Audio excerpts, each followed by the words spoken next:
Board approved a 5-level apartment project earlier today, one of the many projects that looks to bring more people and businesses to the village. Drew Best was at tonight's meeting in Ashwaubenon. He joins us in the newsroom with more details on the project. Drew. Bill, today's board vote on this proposal was unanimous, approving yet another large development project in Ashwaubenon. These apartments will be built on the corner of Cormier Road and Holmgren Way and will feature commercial spaces on the ground level. The building will hold 152 apartment units, ranging from studio to 3-bedroom living spaces. Also featured in the plans is overflow parking for both the neighboring Green Bay Rockers Stadium and the Epic Event Center across Cormier Road. The Ashwaubenon village manager says it is important to him and the village to provide more places for people to live and work.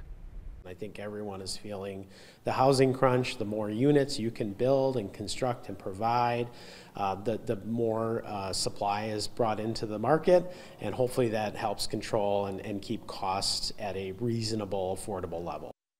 Greg Ozeski says that this project will likely not be complete before the NFL draft next April. However, he hopes that visitors see the investment that is being made in Ashwaubenon. Bill?